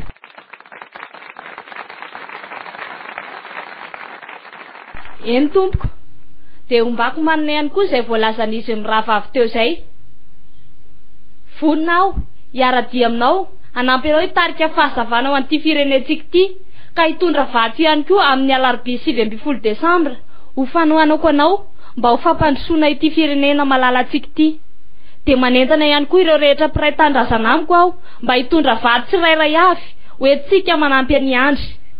Koa satria anao efa nandresy dia ivavahako ary antenaiko mba ho mpandresy hatrany.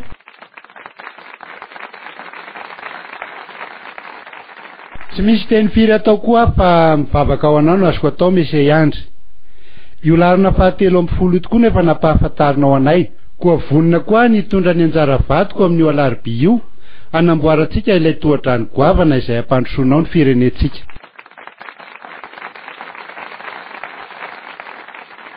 Ho aho manokana moa dia efa resy lahatra hatramin'ny ela ary efa nahita ny toerana izay honenan'izy mivady ireo. Tiako sady mahatamana ndre olona izany toerana misy azy izany. Niezaka tamin'ny alalan'ny herin'ny tenany izy nanao an'izany rehetra izany nefa dia vitany. Vao maika fa isika vahoaka rehetrareto, isika tanora, indrindra fa eo ihany koa ny vehivavy, andeha isika hiara irodorodo amin'ny alarobia 7 volana Desambra izao, hitondra ny vadintsika aby tsika tsirairay hanohanana azy. Dia mino aho fa ho vitantsika izany ary tena handroso ity firenentsika ity.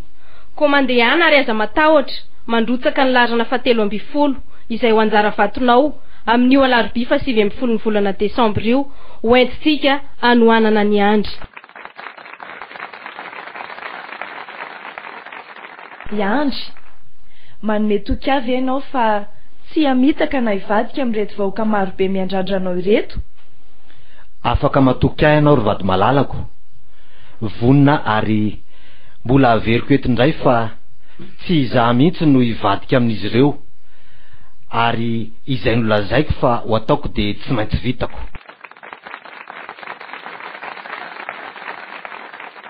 Andry raiso ny tanako, eto imason'ireto vahoaka marobe reto ihany koa no anambarako ho rentany, ho rendanitra fa ho tena vady mahatoky anao aho, ho vady mpanolotsaina anao amin'izay tsara ho an'ny vahoaka, ary indrindra ho vady tsy vadika aminao na mora na amin'ny sarotra, ho eo anilanao hatrany ka hanampy anao ahafahanao mampandroso ity firenentsika ity.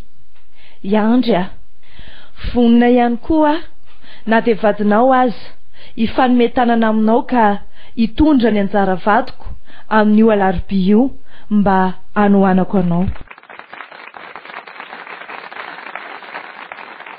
Misaotra ry vady malalako, matokisa ianao fa izao velorano ifanaovantsika mivady amin'ireto vahoaka ireto izao dia tsy hivadika mandrakizay, fa mba te hitodika kely aminao aho monsieur le gouverneur. Ianao no tena isaorako, niaritra ny mafy no ny amiko ianao satria tianao mba handroso ity firenena iarahantsika manana ity. Ireny efa nomeko anao ireny ny vina fampandrosoana izay iarahantsika manatanteraka. Misaotra amin'ny fitokisanao ahy ka nitondranao ahy hanazava ireny velorano 13 natolotra ireny. Vonina tompoko ny hanatanteraka an'ireny fa aza matahotra ianao, na inoko idona na inoko iantra dia tsy maintsy vitantsika ireo ary isika tsy maintsy mandresy satria ny fitiavana eto amiko te hampandroso ny vahoaka no mibaiko ahy. Ho anareo kosa izay efa nilaza teo fa hitondra ny anjara vatonareo tsirairay avy ianareo amin'ny alarobia 7 volana Desambra izao fanohanana ahy. Tena manome toky anareo aho fa vitantsika ny mampandroso an'ity firenena ity ka mba ho firenena voalohany aty Afrika isika. Izao fahatanyrako izao dia ho reharehantsika satria havadiko ho asa izao, havadiko ho fampandrosoana an'ity tanindrazantsika ity. koa dia nisaotra tamin'ny teninareo teo. Efa nifamelitsika ary ny fampandrosoana ny firenena izao ny tanjona iarahantsika amin'ny alalan'ny laharana 720 ny alarobia 9 ny volana desambra ho avy izao. Misaotra tompo.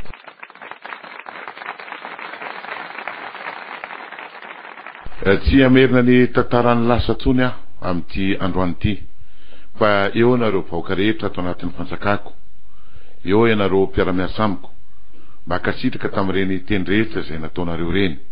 Mety misy zavatra tsy nifanarahantsika, mety misy zavatra napalahelo, mety misy zavatra natezitra anareo nataoko. Ankehitriny anefa dia tokana ny tanjonantsika dia hanao izay fomba rehetra mba hampandroso ity faritra misy atsika ity, ity tanindrazantsika ity, indrindra ity firenetsika ity. Mandalo fotoan-tsarotra amin'ny firenetsika, indrindra ny tsy fandrimpahalemana sasatsasany izay isorako anao eto sahady ry andry, fa manana tanjony ianao hanafoana ny tsy fandrimpahalemana. Tomany ny vahoaka, mikaikaika ny vahoaka, miantso vonjy ny vahoaka amin'ireo tsy fandrimpahalemandreo. Koa io ianao ho andry ny firenena, io ianao ho andry ny vahoaka, io ianao ho andry ny fiarovana amin'ny hisiny fandrimpahalemana. Andehantsika amin'ny alarobia izao hitondra ny anjara vatsika aby, ary raha tadidinao tsara ary mandresy tadidinao tsara ary ony fa nandeha tamin'ilay toerana feno volomboasary isika izay rakotra voasarina amin'ireny andry sy mialy vadiny. Tamin'izay fotoana izay no nitantarako taminareo ny atao hoe tatao. Ny tatao dia averiko eto indray fa firaisankina Betsileo io, fotom-pisainana malagasy nanehoany ny fandraisana anjara ny tsirairay ho fampandrosoana faritra. Vato teny andalana izay mety nandratra ny tongotra no nalain'izay mponina nandalo teo, dia navangongo napetraka tao amin'ny toerana izay nandalovany ilay olona anankiray izay noheverina fadala ka lasa tatao taty afarany. Ny tatao dia endriky ny firaisankinantsika. Koa fantatra zao ry andry fa mila vato maro de maro ianao afahanao manatotosa ilay tohadrano anankiray izay afahanao mitarika herinjiro, mitarika rianaratra ho fanazavana ny toerana misy anao, ho fanazavana ny faritra misy atsika, ary ho fanazavana anty Madagasikara ity. Tao anatin'ny aizina, tao anatin'ny tsy fahafantarana izay, indrindra fa nantenako izay gouverneur an'ity faritra ity azy, saingy amin'izao fotoan'izao kosa rehefa nomenao ary novakinao sy noazavainao taminay vahoaka reny velirano 7 reny, dia na izaho gouverneur azy hitondra ny anjara vato koa amin'ny alarobia izao, hanampy anao, hanoana anao, ary indrindrandrindra mankahiry anao mba ho tafapetraka tokoa ianao ka andresy, ary ianao no ho andry ny ty faritra sy firenena misy atsika ity. Andresy ene ianao ry andry, ekeko fa betsaka ny zavatra manahirana, betsaka ny fanaratsiananao, betsaka ny fanenjehananao, fa ianao efa nanolotra ny tenanao amin'ny firenena, ianao efa nanolotra ny tenanao teo an'Andriamanitra, ko mahereza leroa, mitsangana, mivonona, tafioery ny tenanao rehetra ary tafifahavononana, miandry sy miandrandranao ny vahoaka. Koa mivavaka ao anao mba ho tafitany ianao amin'io alarobia 7 Desambra io, ary dia mitsodrananao zahay rehetra amin'izao fiarahantsika androany izao. Andeha hiverina ianao satria araka nambaranao teo mbola betsaka ireo andraikitra izay didy ataonao, dia tsara mandroso anao le anaka, efa tsara nandrosona katy dia ho tsara miverina, ary dia ho apetraka Andriamanitra aminao ane ny satro-boninahitra, fa ianao no ho filoham-pirenena amin'ny 7 Desambra, ka hampandroso ary hampamiratra ary hampisy fahazavana ho andreo malagasy rehetra izay mijaly mahantra noho ny tsy fandrimpahalemana. Misaotra anao anaka, ary dia izay ihany koa ny teniko amin'izao fiarahantsika androany izao, ka dia handresy ane iandry ny Irina Rajoelina, manana fitokisana azy, apetrao amin'ny fitokisana iaraka isika ny alarobia 7 Desambra ho avy izao, androtsaka ny lalana 7. Natolotra anao teo ary ny fizarana faharosa ary farany amin'ilay tantarana fitondrana lohateny hoe tatao, sanganasa ny Simon Menjanary ho fanohanana ny kandida larana 7 andry ny Irina Rajoelina. Teo amin'ny lafiny teknika ny namana Fister Andremiady, no toto sainy Simon Menjanary, ary no velomindreo mpilalao tantara rehetra eto amin'ny radio feolomany ambositra ny rarony soa ho atsika rehetra izay nanaraka nyzany tantara zany ary dia manasatsika rehetra hametraka ny pitokisana amin'Andriamatoa andro ny rina rajoelona laharana 27 dia mirarony soa atsika rehetrarehetra ary dia handresany ianao andro ny rina rajoelona miandry ianao ny vahoaka ianao no filopirenena vaovao manomboka ny taona 2020 mandra-pionatra